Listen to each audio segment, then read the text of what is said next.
I know it seems a little bit rudimentary to make a video about changing spark plugs, but believe it or not, I have seen people mess it up before, so I want to cover it. So the varying sizes of socket you may need to change your spark plug varies a bit. Some are 18 millimeter, some are what is this?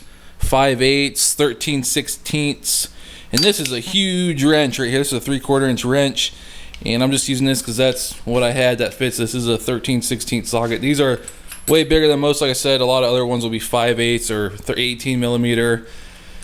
So I'm using this, and we're going to talk about tightening spark plugs down, what you should do and what you shouldn't do. That's going to be the biggest part here. Okay, so I went ahead and pulled the plug cap off. Go ahead and do that. That's the first thing you need. And this is a 4-cylinder. This is an XS 1100 Yamaha here. So this is 4 cylinders, and they're all going to be pretty similar. Any 4-cylinder bike like this. A lot of times, if you have a big socket like this, you can get right in here. You're usually going to need extension though, depending on the size of your socket. Like I said, a lot of them are 5/8 or 18 millimeter. I'm going to go ahead and just pull our plug ends off here, set those aside. Just to show you, this is a V-twin. This is a Virago, Yamaha Virago. Harleys are pretty much the same way. Your spark plugs are going to be on your side right here. Same type of deal again. You just pull the plug cap off and you remove the spark plug right there. So now that I've removed the spark plug wire and cap, I'm simply going to go ahead and remove our spark plug with the appropriate size socket and wrench. And once you get them loose a little bit, usually you can just turn them right out by hand. That's usually the fastest way to do it. Take note of this washer here.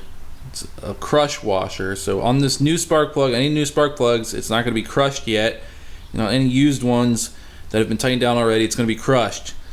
So when you go to put a brand new spark plug in, yeah, we're going to need to tighten it a little bit more and keep going just a little bit more than we would one that's already been crushed down. But we still don't want to over tighten it. I'm going to show you a trick to avoid over tightening and possibly stripping out your spark plug threads in your head. Now we need to check the gap on the spark plug. You need to look up the specs for your specific motorcycle. And for this XS 1100, the manual calls for 0.028 to 0.032. And this on this side we got millimeters, on this side we have the inches. So we're going to check it. I'll show you what to do if it's too big. So these come pre-gapped, most of these NGK, so honestly you usually don't have to worry about it 9 times out of 10, but I still check them anyways. So that's right on 0.032, and I like them on the bigger side. That'll give you a little bit more powerful spark and make sure you get complete combustion. So I do like them on the bigger side, if anything. But I'm gonna go ahead and make this bigger than it needs to be by sliding it. I'll show you that's how you get it bigger, is you just slide this and it gaps it out. You can bend it up just a little bit. Now we're way too big. So what do we do if it's way too big? Well, you just take it and tap it on a table a couple times and bend this back down. That's all you do, pretty simple. Once we check the gap on the spark plug, we're gonna just hand thread it in here by hand. Okay.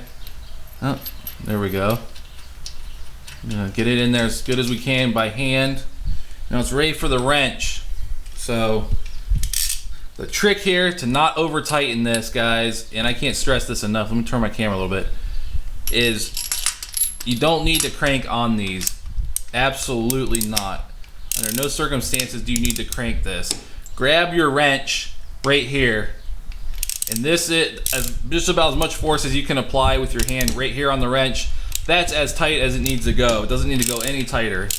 And right there I can feel I was crushing the washer down, and then right here just giving it a little bit more. That's it. It's done.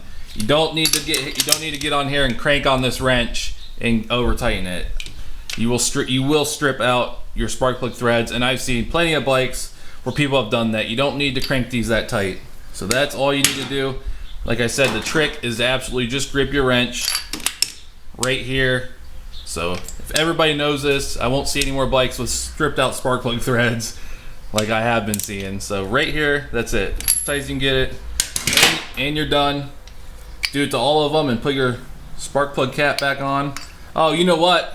I'm glad that actually happened. These spark plugs come with this little end piece right here that you don't need on these old bikes. It's just this little It's just this little cap. It's like a little threaded piece that goes over it. It won't let you put these ends on with that, so you got to take them off. Because these old bikes don't need it, so you got to go ahead and pull those off. Get them with a pair of pliers. I'm glad I actually tried to do that. So that's something you need to know. You'd be like, what the heck? That won't go on. Just got to take that off.